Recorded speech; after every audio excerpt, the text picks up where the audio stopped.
Hace unos días, un congregante que asiste a este lugar, quiero hacer mención que él tiene poco tiempo de estar con nosotros. Me decía que estaba remodelando su departamento, me mostró algunas fotos de lo que ha estado haciendo.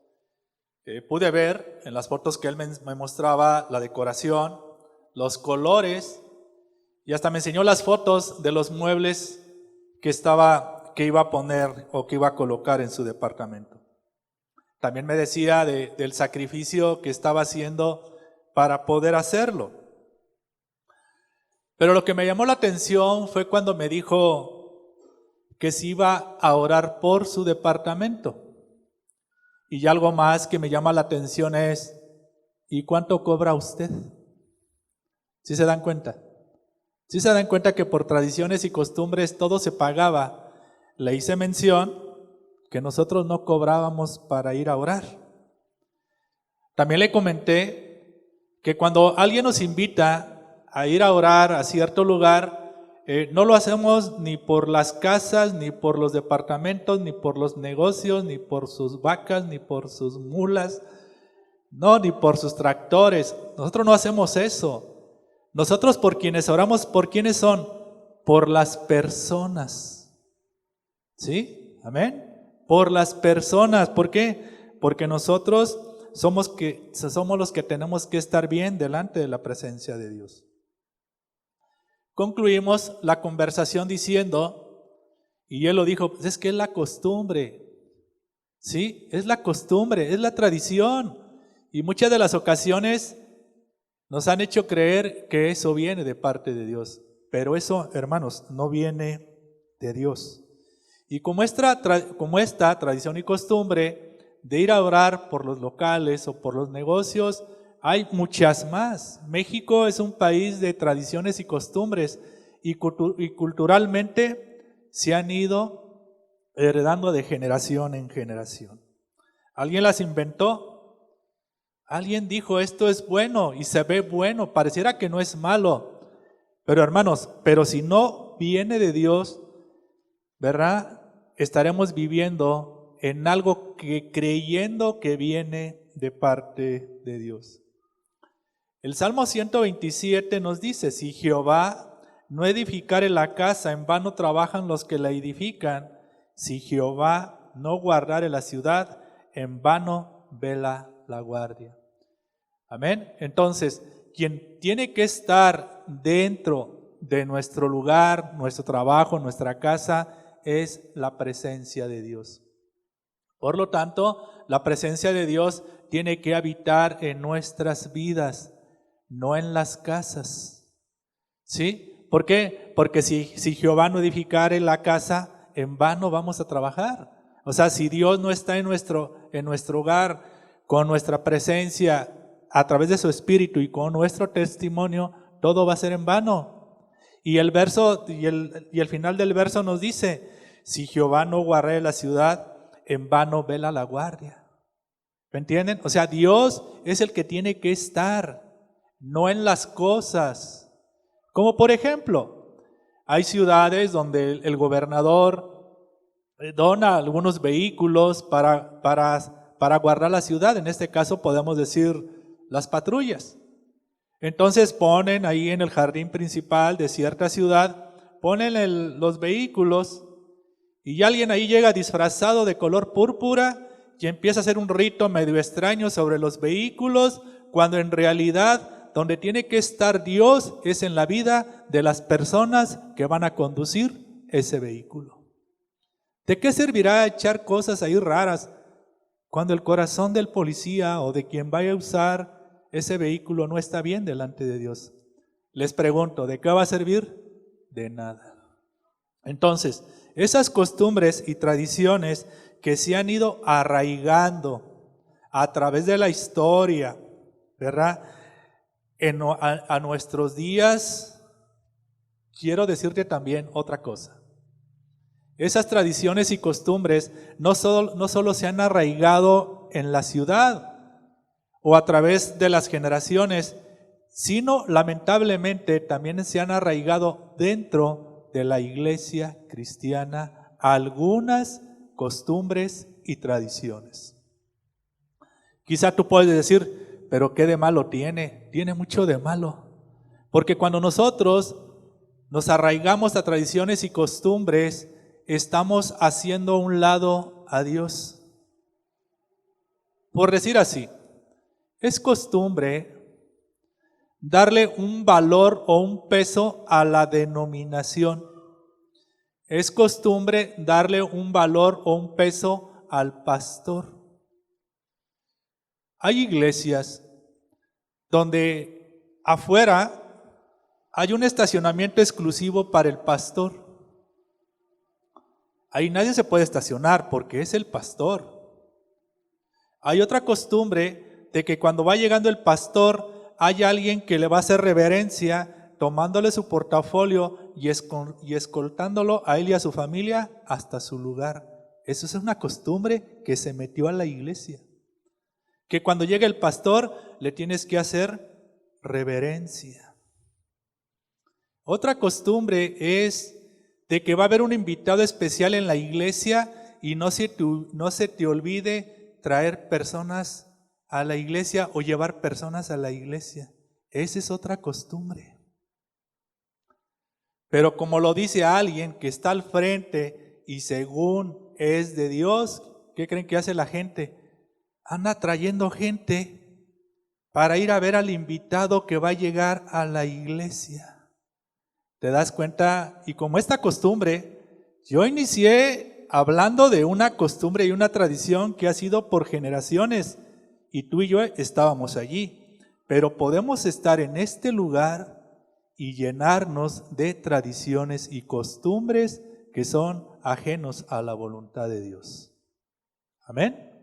Eso es lo que vamos a ver el día de hoy. Tradiciones y costumbres. Muy bien. Así que nuestro país es rico de tradiciones y costumbres y se van transmitiendo de familia en familia, que fue precisamente la petición de este hermano. Es por eso que te digo, es importante que nosotros lo enseñemos dentro de la iglesia. En el Antiguo Testamento Dios había un lugar donde estaba la presencia del Señor. Ahora la presencia del Señor por medio de Cristo y de su sacrificio en la cruz, ahora la presencia de su Espíritu habita en nosotros. Que eso es lo que estaremos viendo. Y acompáñame a la primera carta de los Corintios capítulo 3, verso 16. En esta carta, Pablo a los Corintios habla a esta iglesia que estaba lleno de inmoralidad, ¿verdad? Y aquí Pablo les hace mención y les está diciendo que dejen la inmoralidad. Por lo tanto, nosotros, hermanos, podemos dejar las tradiciones y costumbres. Algunas ya dejamos las que están en el mundo, pero también tenemos que dejar tradiciones y costumbres que de manera, muchas veces podemos decir, voluntaria, pero también involuntariamente se han metido dentro de la iglesia. Después de esta enseñanza que el Señor tiene preparado para cada uno de nosotros, esperemos que dejemos de practicar esas tradiciones y costumbres. ¿Estamos de acuerdo? Muy bien. Primeramente vamos a poner las bases para poder entender y saber qué es lo que somos nosotros ahora que conocemos de Jesucristo, que ya supimos que fue a la cruz, murió por nuestros pecados, nos perdonó y nos da la salvación eterna. ¿Ya lo tienes? Primera de Corintios 3:16 dice: ¿no sabéis que sois templos de Dios y que el Espíritu de Dios mora en vosotros? ¿Qué les está diciendo Pablo a los Corintios? Ustedes son templo de Dios. Ahora Dios, el Espíritu de Dios, ahora mora dentro de ustedes. Ahora son santos. Lo que está diciendo Pablo a los Corintios es: dejen todo tipo de inmoralidad. En este caso hace Pablo énfasis a toda la inmoralidad sexual. Miren, cuando este hermano me dijo que si podía ir a orar por su departamento. El miércoles aquí se lo dije. Hoy quedó de venir un poco más tarde porque tiene un compromiso. Yo se lo dije. Si tú no tienes el conocimiento o la base principal de quién es Cristo y a la iglesia no les enseñamos el por qué tenemos que estar bien nosotros delante de Dios, seguramente ese departamento, si no le pongo la enseñanza o la base bíblica, seguramente ese departamento o se convierte en una cantina, se convierte en un antro o se convierte en un hotel. Y todavía le dije, ¿quieres que vayamos a orar por el departamento o quieres que vaya a orar por ti? ¿Qué creen que me dijo? Quiero que vaya a orar por mí. ¿Te das cuenta la importancia de todo esto? ¿Te das cuenta la importancia de lo que Dios haga en nosotros y que habite en nosotros? Verso 17, 2 Corintios 3:17 dice, si alguno destruyere el templo de Dios, ¿qué hará Dios? Le destruirá a él, porque el templo de Dios, el cual que dice, sois vosotros. ¿Cómo termina el verso? Santo es. Miren, si en verdad estamos llenos del Espíritu, debemos de influenciar sobre nuestra conducta.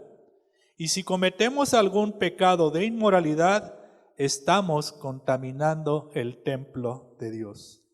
Ahora pregunta, ¿necesitamos tradiciones y costumbres para estar cerca de Dios?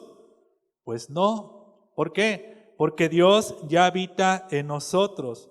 Hermanos, nuestro cuerpo es el templo del Espíritu Santo, le pertenece a Dios. Ya no nos pertenece porque fuimos comprados a precio de sangre. Como por ejemplo, cualquier persona que sea verdaderamente honesta tendrá mucho cuidado con algo que no le pertenece. Es importante que tú y yo sepamos que este cuerpo fue comprado a precio de sangre, que no es nuestro. Por lo tanto, tenemos que darle un buen uso. ¿Amén? Muy bien. Si nuestros cuerpos pertenecen a Jesús, no tenemos el derecho de estar inactivos o desperdiciando lo que le pertenece a Él. Sabemos que tenemos una encomienda. ¿Cuál es esa encomienda que nos dejó Jesús? Ir y predicar el Evangelio. Así que tu cuerpo, mi cuerpo santo es. El Espíritu Santo mora dentro de nosotros. Debemos de mantenernos activos. ¿De ir a qué? De ir y predicar el Evangelio. O sea, no solamente es decir, soy templo de Dios. No solamente es decir eso, sino anunciar a Jesucristo. Nuestros cuerpos deberían de ser puestos para glorificar a Dios. Hermanos, tenemos a Dios mismo viviendo dentro de nosotros por medio del Espíritu, por medio de su Espíritu. A Dios no se le agrada con tradiciones y costumbres. A Dios se le agrada cuando nos alejamos del pecado y creemos en el Evangelio. Vayamos a Romanos 12:1 para que nosotros veamos cómo se puede manifestar esto dentro de nosotros. Romanos capítulo 12, verso 1. Nos dice, así que hermanos, esta es un anuncio que está diciendo Pablo, os ruego, ¿te das dando cuenta que es un ruego? Os ruego por las misericordias de Dios, que presentéis vuestros cuerpos en sacrificio vivo. Aquí lo dice a continuación, ¿cómo debemos de presentar nuestros cuerpos? Santo, agradable a Dios, que es vuestro culto racional. Pablo apela a nuestra voluntad y Dios nos llama a hacer una elección en cuanto a la forma en que tú y yo debemos de vivir. Amén. Hermanos, nosotros debemos de vivir como hijos de Dios, debemos de vivir como aquellos que fueron comprados por su sangre. En nada debemos de tener en poco ese sacrificio de Cristo en la cruz. Pablo comienza con una doctrina fuerte y de cómo debe ser nuestra vida cristiana. O sea, imagínate, Pablo hace un ruego a los cristianos a vivir de cierta manera a la luz de lo que Cristo ya hizo en la cruz. Esa debe ser nuestra conducta, esa debe ser nuestra manera de vivir. Cuando nosotros vemos a un Cristo crucificado que fue molido por nuestros pecados, entonces entendiendo el sacrificio de Cristo en la cruz, ahora valorando lo que Él ya hizo en la cruz, es la manera en que tú y yo tenemos que vivir en esta vida o en esta tierra. Hermano, ¿estamos entendiendo realmente la importancia de que nosotros somos templos de Dios? Los que practican las tradiciones y costumbres son propensos a los sacrificios y esfuerzos, según ellos, para obtener la misericordia. La fe bíblica nos enseña que las misericordias vienen del sacrificio vivo. Por lo tanto, tú y yo debemos de saber y conocer cuáles son esas misericordias. La número 1, justificados de la culpa y de la pena del pecado. Adoptados en Jesús e identificados con Cristo. Vivir bajo la gracia y no bajo la ley. Nos fue dado el Espíritu Santo para que more en nosotros. Las promesas nos ayudará cuando estemos en tiempo de aflicción, confiados y seguros de que fuimos elegidos por Dios. Hermanos, nosotros como cristianos esperamos su gloria, que Él venga por su iglesia, seguros de no estar separados del amor de Dios y confiados en su fidelidad. Por eso dice Jesús, ¿por qué se afanan? Nosotros, tú y yo, debemos de confiar en esa fidelidad. Hermanos, las misericordias de Dios son nuevas cada mañana. Y Pablo hace un ruego de presentar nuestros cuerpos en sacrificio vivo. Y para poder hacerlo, debemos de saber y de creer en esas misericordias para que sean parte de nuestra vida. Lo que acabamos de leer fueron 9. Esas misericordias deben de ser parte de nuestra vida. Presentar nuestros cuerpos es hacer un sacrificio vivo. Ahora te preguntarás, ¿y cómo es ese sacrificio? Es presentar un servicio como sacerdotes, ya que nuestros cuerpos son llevados al altar de Dios. Así que, hermanos, entregamos a Dios nuestro cuerpo, el alma y el espíritu. Nuestro cuerpo alabando, cantando, exaltando, arrodillándonos, levantando nuestras manos. Nuestra alma manifestando, ¿verdad?, nuestra gratitud a Dios y siempre cantándole al Señor en el espíritu. ¿Te das cuenta lo que representa ahora ser parte de Dios? Formar parte de lo que Dios hizo en la cruz. Miren, presentar nuestros cuerpos significa que Dios te quiere a ti, no solo tu trabajo. Nosotros podemos hacer cualquier tipo de trabajo o de servicio dentro de la iglesia o en nuestra casa, pero si no hay un sacrificio vivo, agradable a Dios, todo va a ser en vano. Sacrificio vivo es aquel que es llevado vivo al altar. El sacrificio es vivo, es permanecer en el altar y seguir allí. O sea, porque a veces creemos que venir a la iglesia es presentarnos dentro del altar de Dios o en el altar de Dios. Hermano, no es en la iglesia, es en tu casa. Donde quiera que tú estés, debemos de presentar ese sacrificio vivo. En el Antiguo Testamento, cada sacrificio debería de ser santo y agradable a Dios. Levítico 1:10, te lo voy a dictar, macho sin defecto le ofrecerá. Deuteronomio 15:21, y si hubiera en él defecto, si fuere ciego o cojo, hubiera en él cualquier falta, no lo sacrificarás a Jehová tu Dios. Entonces, no ha pasado, no ha cambiado de moda. El sacrificio que anteriormente se hacía en el altar del Señor, ahora nosotros como sacrificios vivos debemos de presentar de la misma manera delante de este altar.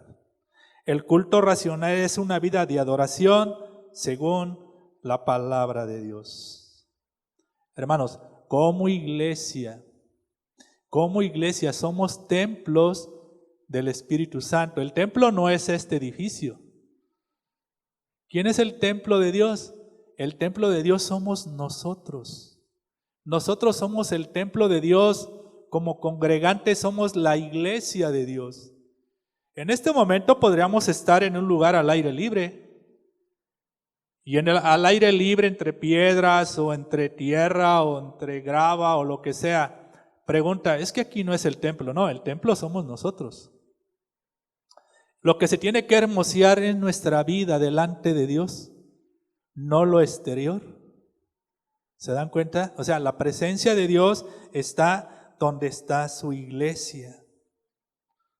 Las tradiciones y costumbres te hacen adorar lo que no es verdadero.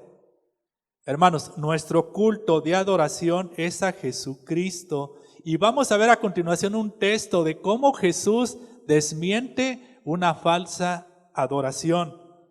Hermanos, dentro de la iglesia debemos de cuidar que haya de parte nuestra una falsa adoración a Dios. Así que acompáñame al Evangelio de Juan, capítulo 4, verso 20. Puedes leer en tu casa todo el capítulo 4, habla de la mujer samaritana, donde Jesús llega al pozo, le pide agua a esta mujer. ¿Recuerdan? Cuando Jesús, con su amor y su misericordia, tiene una plática con esta mujer. Pero dentro de esta conversación, en el verso 20, vamos a leer lo siguiente. ¿Ya lo tienes? Evangelio de Juan, capítulo 4, verso 20.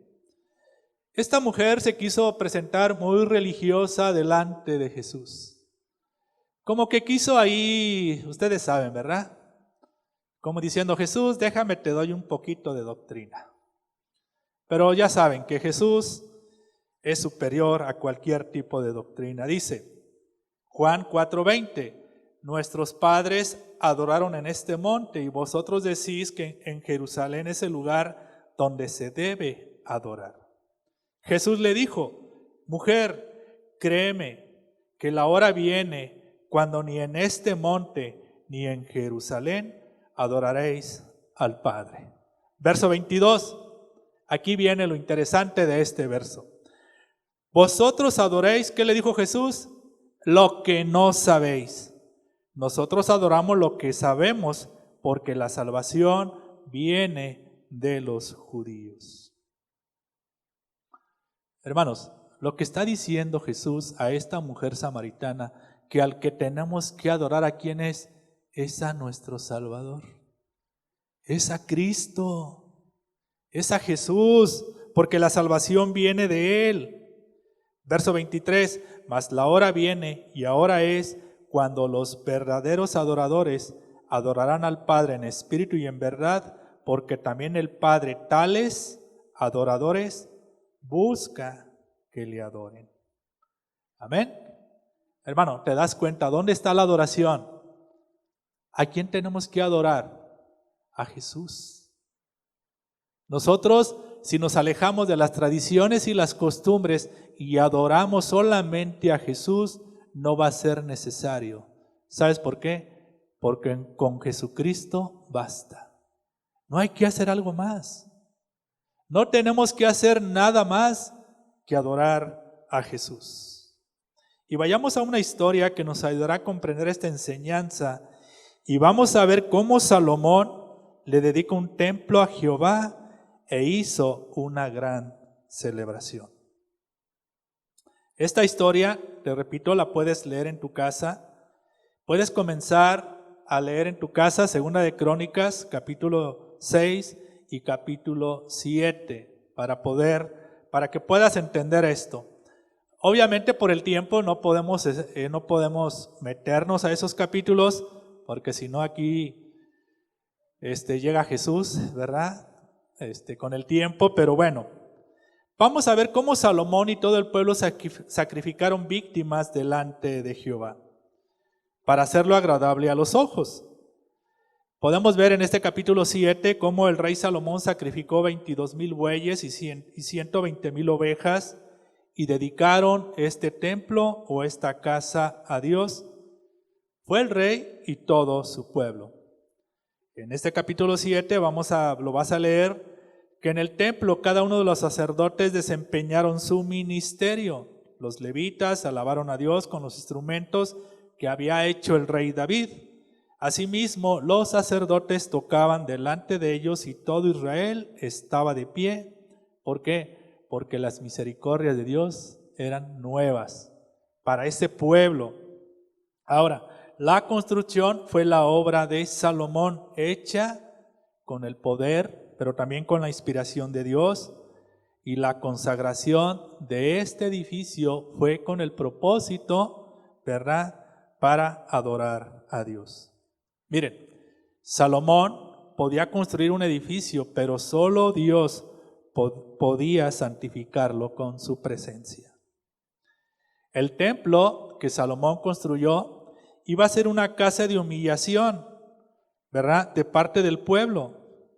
Solo así sería aceptado por Dios, y en ese tiempo en que se construyó el templo, las circunstancias no eran favorables para el pueblo de Israel. Y era una muy buena oportunidad para este pueblo, para cambiar su historia. Lo mismo pasa en nuestras vidas.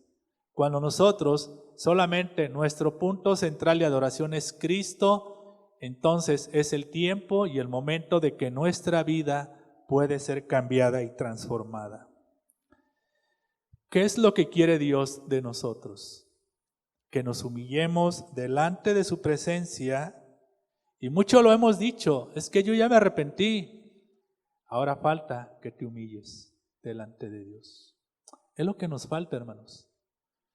¿Sí? La serie se llama Arrepentíos y creer en el Evangelio. Bueno, ya me arrepentí. Ya creo en el Evangelio, ya creo en la vida, en la obra, en su muerte, en su resurrección de Jesús. Sí, pero ¿sabes qué es lo que nos falta mucho de nosotros? Humillarnos delante de la presencia de Dios. Reconocer realmente quién es Dios. Segunda de Crónicas 7:14. En el principio de este capítulo 7, lo vas a leer en tu casa y ya lo hicimos un resumen de todo lo que hizo Salomón en ofrecer este templo a Dios. Pero hermanos, a veces los sacrificios o las obras no es suficiente. Y lo que le está diciendo a Dios, lo que le está diciendo Dios a este pueblo es lo siguiente, que esto realmente es lo que importa delante de la presencia de Dios. Dice, si se humillare mi pueblo, sobre el cual mi nombre es invocado, y oraren, y buscaren mi rostro, y se convirtieren de sus malos caminos, entonces yo oiré desde los cielos, y perdonaré sus pecados. ¿Y qué más hará el Señor? Y sanaré su tierra.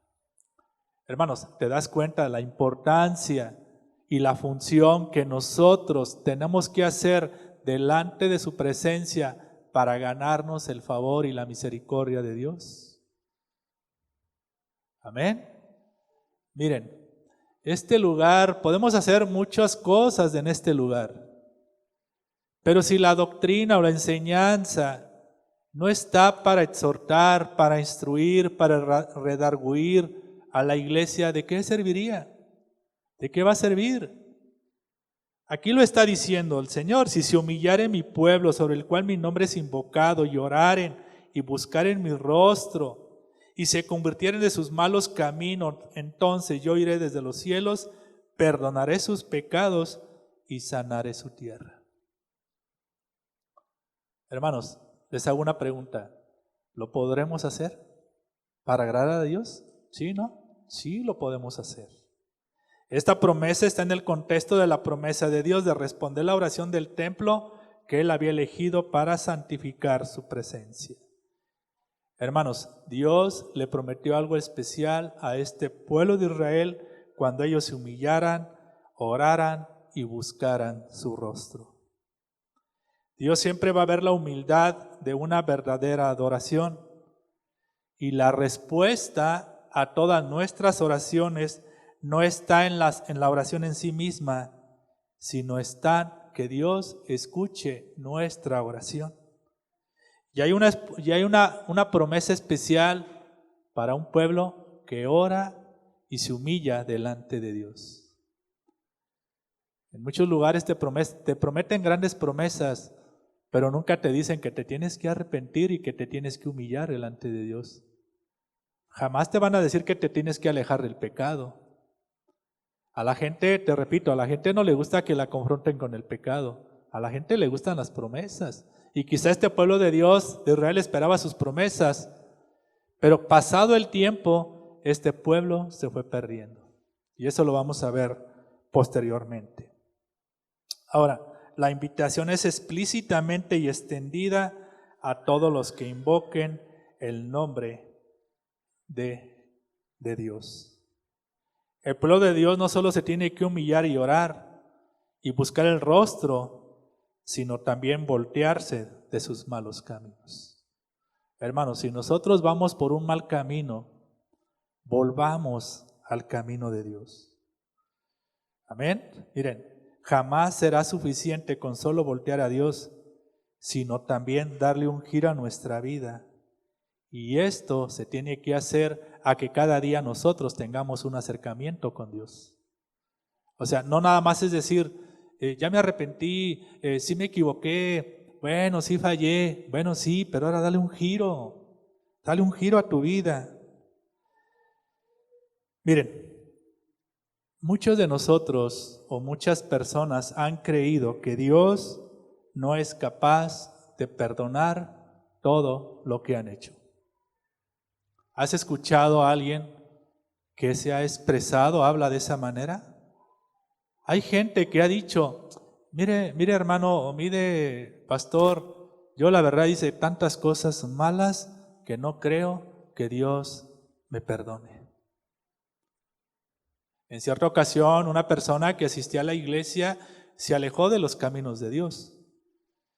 ¿Sí? Y le invité a la iglesia, vente, vamos a la iglesia, congrégate, ya es el tiempo de congregarte. Ella me dijo, no creo que Dios me perdone todo lo que yo he hecho. ¿Sí? Hermanos, Dios siempre va a extender su amor y su misericordia. Y aquí no importa lo que tú hayas hecho en tu pasado. Aquí no importa lo que tú, de qué manera hayas desperdiciado tu vida o tu tiempo. Pero si nosotros nos arrepentimos y nos humillamos delante de Dios, Él es fiel y justo para perdonar nuestros pecados. ¿Has escuchado alguna vez a alguien que dice, ¿cómo es posible? Yo no puedo creer que el Señor, Dios, pueda perdonar a alguien que cometió tanto pecado. ¿Ustedes creen que Dios pueda perdonar a alguien que extorsionó, pueda perdonar a alguien que secuestró, pueda perdonar a alguien que fue y asesinó a un grupo de personas? ¿Ustedes creen que Dios lo puede perdonar? Sí lo puede perdonar. Sí lo puede perdonar. Pero nosotros mismos a veces creemos que Dios no lo puede hacer. Y lo único que tenemos que nosotros que hacer es arrepentirnos y creer que Dios perdona nuestros pecados. Ahora, hermanos, no importa lo que nosotros hayamos hecho en el pasado, si has creído en Jesucristo, Dios ya te perdonó. Amén. Dios ya te perdonó. No vivamos creyendo que no tenemos perdón de Dios. Dios ya te perdonó. Y vamos a Lucas 23:39. Amén. Así que tú ya no eres esclavo del pecado, ya no eres esclavo de nadie, ¿verdad? Ahora Cristo fue a la cruz, ya te perdonó a ti y a mí nuestros pecados. Hermano, quiero decirte que tú ya eres libre. Ya no hay condenación sobre tu vida. Lo único que tenemos que hacer es arrepentirnos y humillarnos delante de Dios. Ahorita vamos a ver esta historia. Esta historia de Lucas 23:39 tiene mucho contenido. Primeramente Dios, en las siguientes semanas vamos a hacer una enseñanza, ¿verdad? Vamos a estudiar, vamos a pedirle al Señor que nos muestre para dar una enseñanza respecto a este pasaje. Ahorita lo vamos a ver de una manera rápida. Dice Lucas 23:39. ¿Ya lo tienes?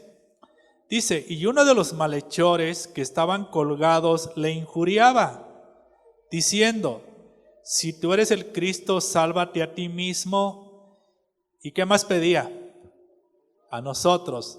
O sea, miren, de veras, de esto cuando lo lees así nada más por leerlo, como que no le entiendes mucho. Pero cuando cuando le prestas atención a este tipo de versos, se te abre un panorama impresionante. ¿En qué sentido? Uno de los malhechores que estaba colgados, ¿qué hacía hacia Jesús? Lo injuriaba, ¿verdad? Diciendo, si tú eres el Cristo, ¿qué le decía? Sálvate a ti mismo. Y luego, ¿qué pedía? Y a vosotros. ¿Sí se dan cuenta? Hermanos, miren, lamentablemente así hay gente. Hay gente que, híjoles, dice cosas en contra de Dios o hace cosas que ofenden a Dios y todavía le pide a Dios que lo bendiga. ¿Sí conocen a alguien así? Lleva su vida es un desastre. Hace infinidad de cosas y todavía le pide a Dios que lo bendiga. Verso 40. Acuérdate, ¿cómo se llamaban los personajes que estaban al lado de Jesús? ¿Dónde dice la Biblia que es Dimas y Gestas?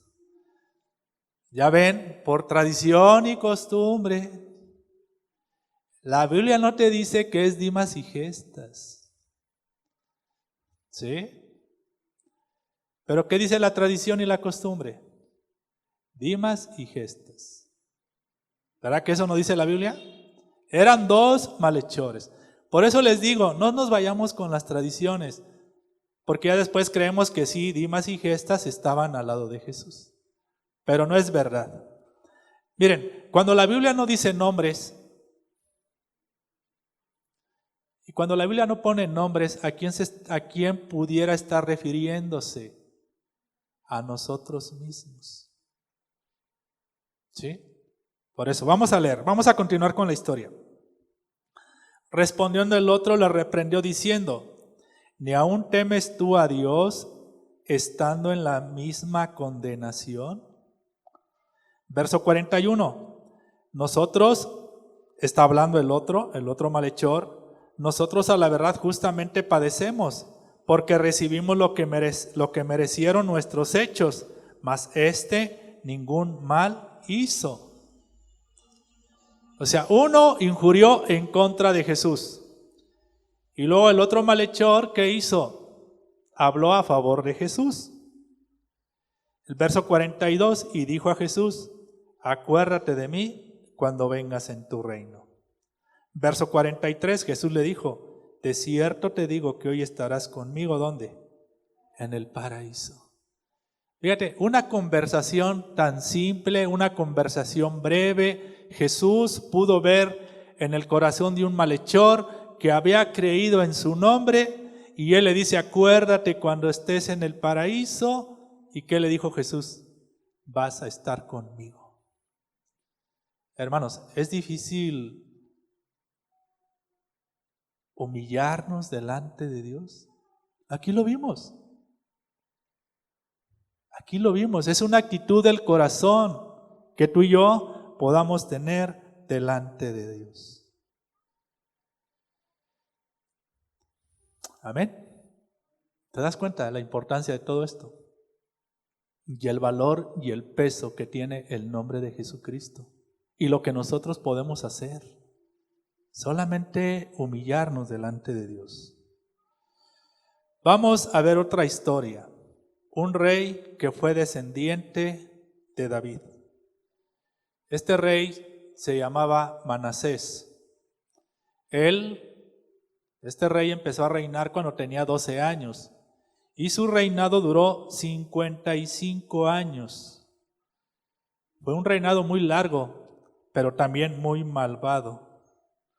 Y durante todos estos años hizo lo malo ante los ojos de Jehová.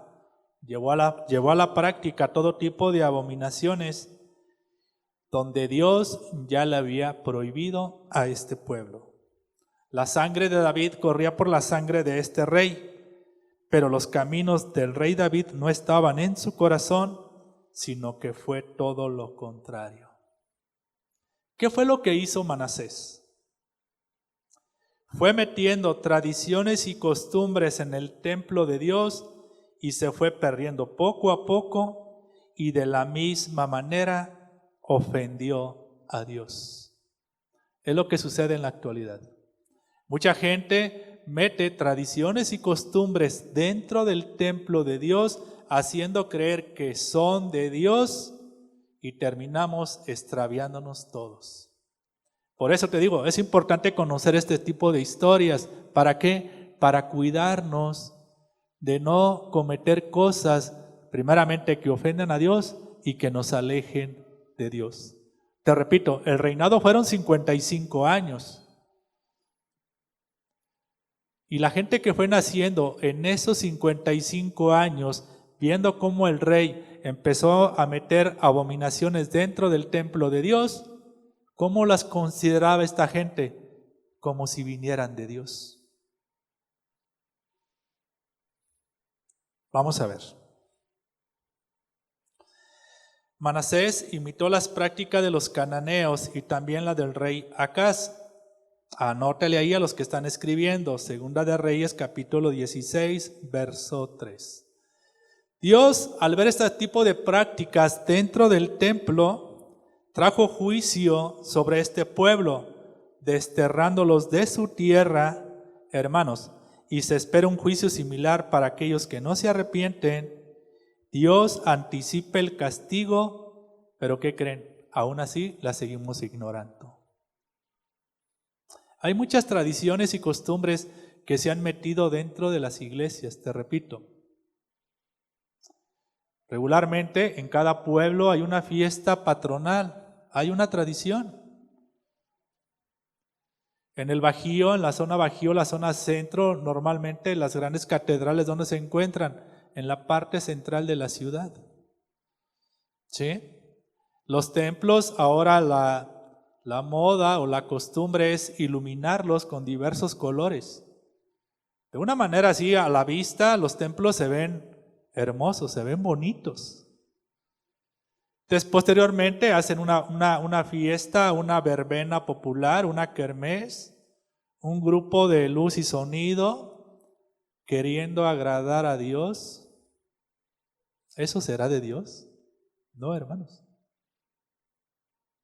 No. Pero ahora, ¿en qué se convirtió? En una tradición y en una costumbre, y la gente piensa que es para Dios. Pero no es así.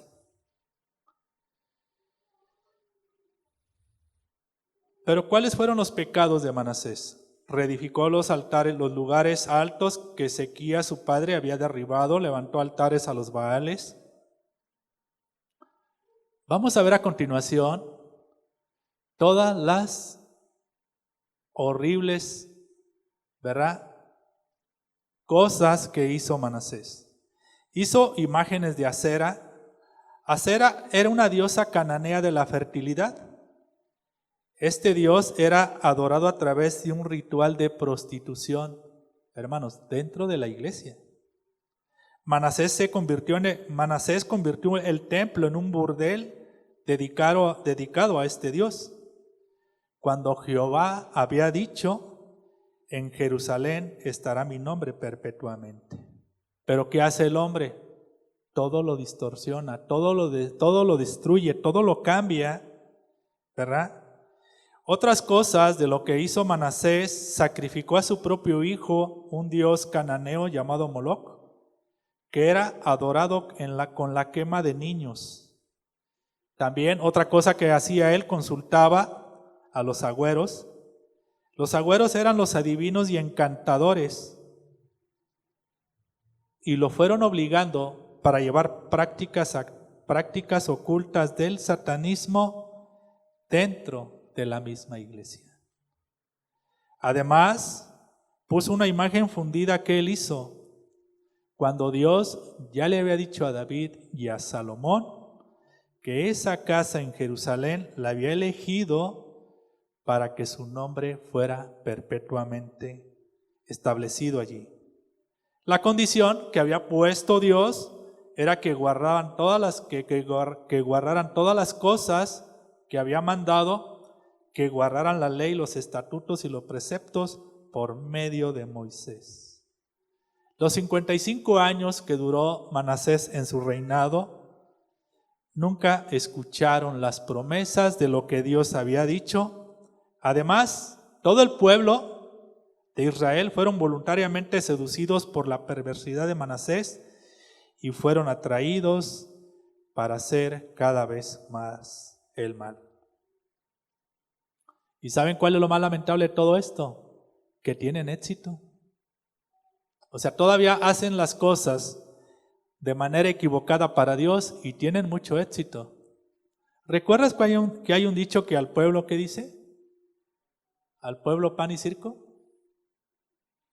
¿Sí? El juicio de Dios no estaba muy lejos.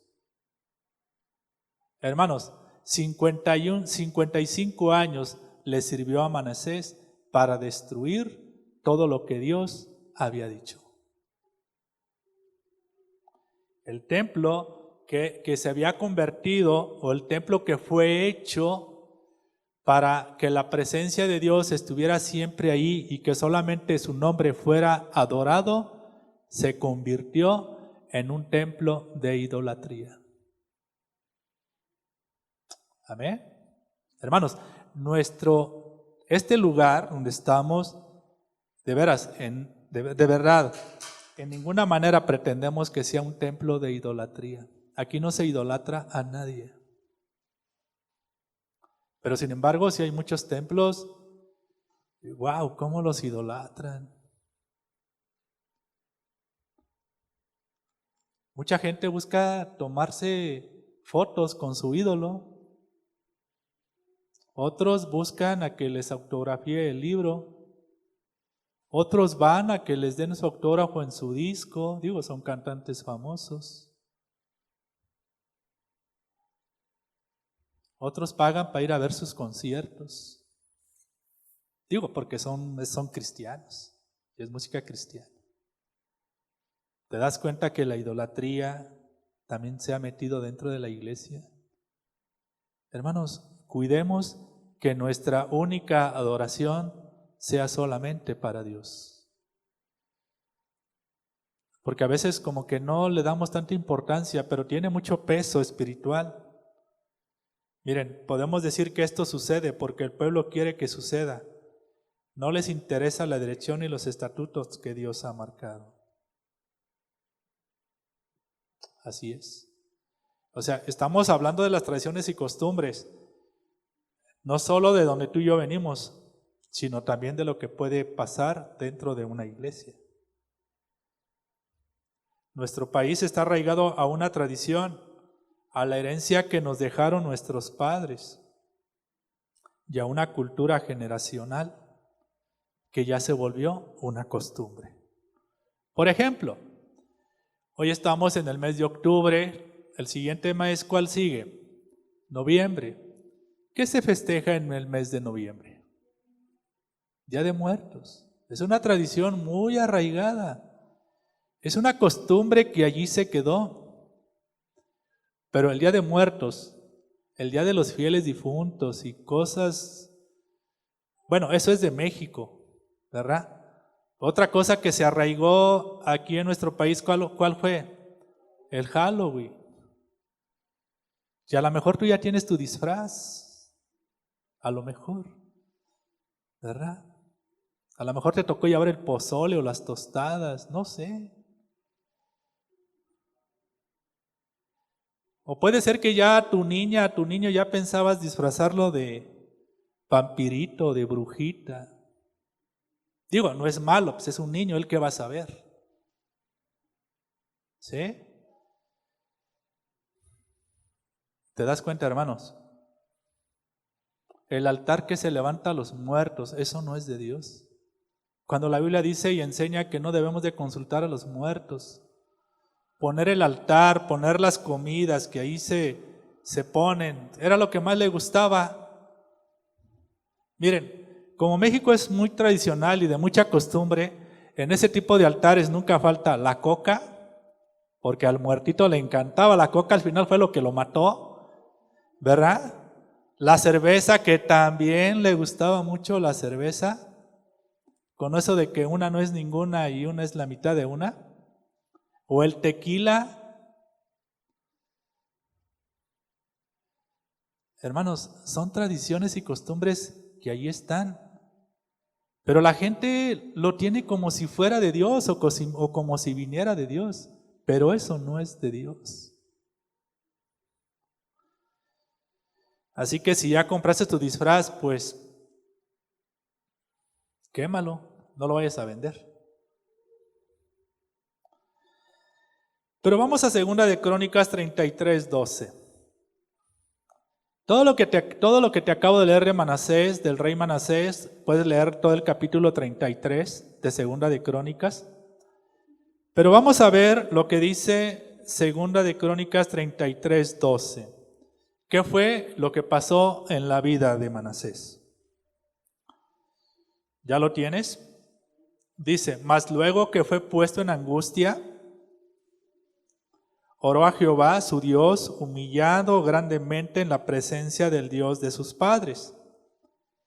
Y habiendo orado a él, fue atendido, pues Dios oyó su oración y lo restauró a Jerusalén, a su reino. Entonces reconoció Manasés. ¿Qué reconoció Manasés? Que Jehová era Dios. Imagínate, 55 años de Manasés haciendo un mal reinado, metiendo idolatría ahí al templo de Dios, metiendo un lugar de prostitución al templo de Dios. También lo que tú vas a leer, que también consultaba los horóscopos. También todo tipo de cosas y de perversidades metió Manasés al templo de Dios. ¿Pero qué fue lo que hizo Manasés? Mas luego que fue puesto en angustia, oró a Jehová su Dios. ¿Qué hizo? Humillado grandemente en la presencia de Dios. Amén. Verso 13. Y habiendo orado a él, fue atendido, pues Dios oyó su oración y lo restauró a Jerusalén, a su reino. Entonces reconoció Manasés que Jehová era su Dios. Y en el verso 15 vamos a leer algo que quizá a muchos de ustedes les ha costado trabajo. Pero esto lo dice la Biblia. Vamos a ver 15. Asimismo quitó los dioses ajenos y el ídolo de la casa de Jehová y todos los altares que había edificado en el monte de la casa de Jehová y en Jerusalén. ¿Y qué hizo? Y los echó fuera de la ciudad. ¿Qué hizo Manasés con todos los ídolos que había tenido dentro del templo? Los echó fuera. Así que, hermanos, hermanas, si todavía tienes ahí tu figurita, no la regales, porque a la persona que tú se lo regales la vas a atar. Y quizá tú digas y pienses, pero si está re bonito y me costó tan caro, pues ¿para qué lo compraste? Hermanos, lo que hizo Manasés para ser restaurada su vida, se tuvo que deshacer de todo tipo de idolatría. Miren, se dice que Dios nos habla en nuestros placeres y nos grita en nuestros dolores. O sea, nos está diciendo, después no estés llorando. ¿Sí me entiendes? O sea, ¿qué es lo que tenemos que hacer nosotros? Nos tenemos que humillar y arrepentirnos delante de Dios. Porque muchos de nosotros quizá nos hemos equivocado y estamos a tiempo de humillarnos delante de la presencia de Dios. ¿Qué fue lo que hizo Manasés? Se arrepintió y reconoció al Dios de sus padres. Proverbios 22:6. Este proverbio es muy conocido por todos nosotros.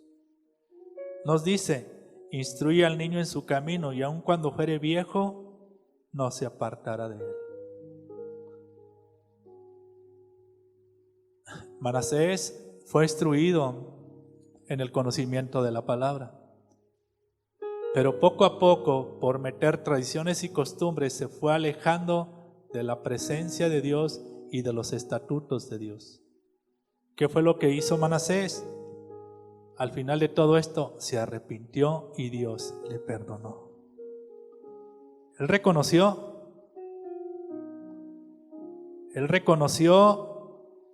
que el Dios de sus padres era el Dios verdadero.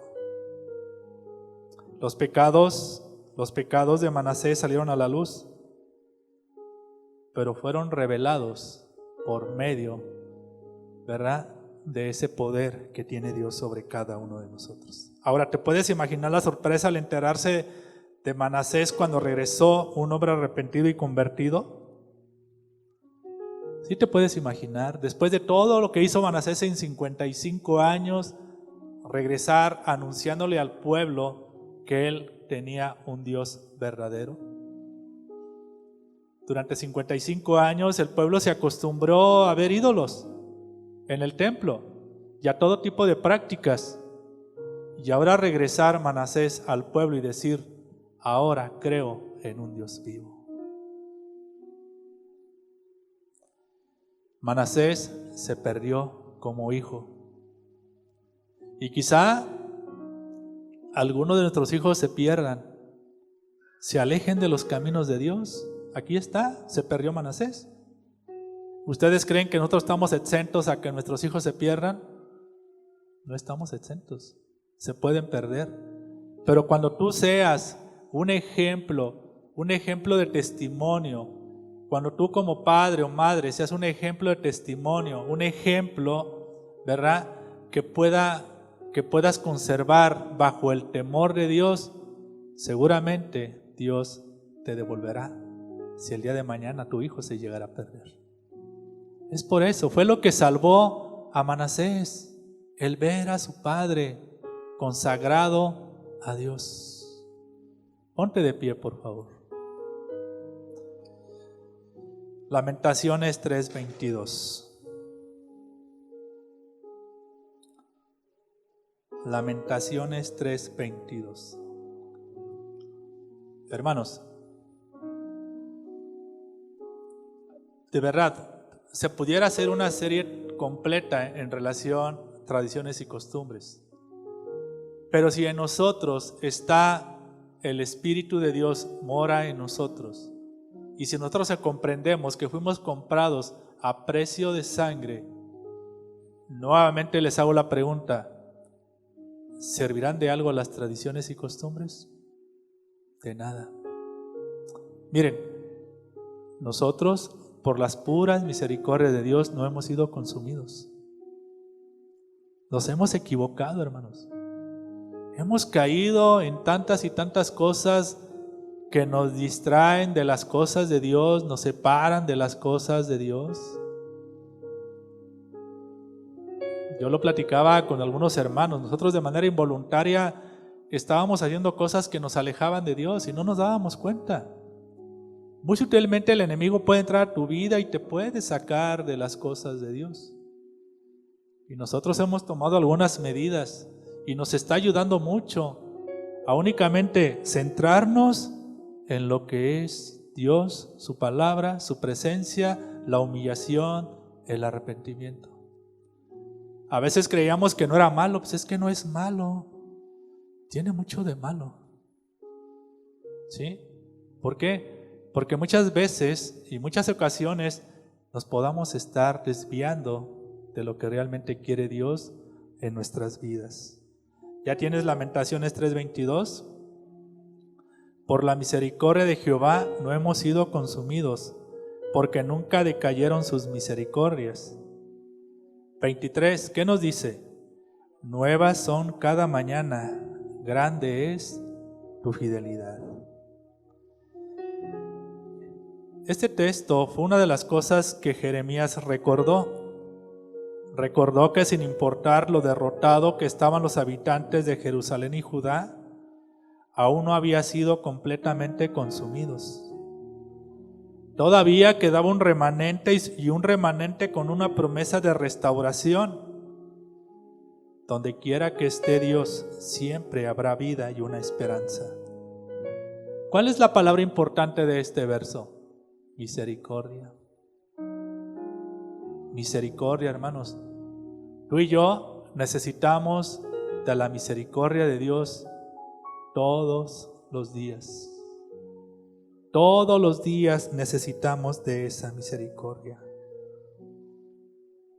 Por muy malos que hubiésemos sido, pudo haber sido peor, porque podríamos haber sido consumidos si la compasión del Señor no hubiese existido. ¿Y saben por qué? Porque sus misericordias son nuevas, no decayeron. Incluso en la corrección que sufrió el pueblo de Dios hubo evidencia de su compasión, y estas compasiones son nuevas cada mañana. Hermano, este pasaje que acabamos de leer es una belleza de la compasión de Dios que nunca estuvo ausente, ni siquiera en la hora del castigo. Tú y yo merecíamos un castigo, pero ni aún así Dios no lo llevó a cabo. ¿Qué fue lo que hizo Dios? Extendió su misericordia. Hermanos, las misericordias de Dios son nuevas cada mañana. Cada amanecer nos da la esperanza de nuevas y frescas misericordias y compasión de parte de Dios. No importa, fíjate, no importa cuán malos hubiésemos sido, porque ahí están las misericordias. El pueblo de Dios puede ver cada día, cada mañana, de un despertar lleno de fe, pero también de esperanza. Hermanos, estas misericordias de Dios son nuevas porque provienen de Dios. Miren, cada día termina con la noche y cada mañana trae un nuevo día. Cada mañana trae una nueva provisión para cada día. Cada mañana Dios nos concede el perdón de nuestros pecados y cada mañana trae nuevas fuerzas para nuevas tentaciones y no pecar contra Dios. ¿Sabes una cosa? La fidelidad de Dios es grande. ¿Puedes sentir cuánta fidelidad ha habido de parte de Dios sobre nosotros? ¿Puedes valorar la grandeza de Dios al extender sus misericordias cada mañana? Hermanos, Dios ha prometido ser fiel en su restauración prometida. Jeremías regresó a la comunión viva y a la comunión íntima con su fiel Dios.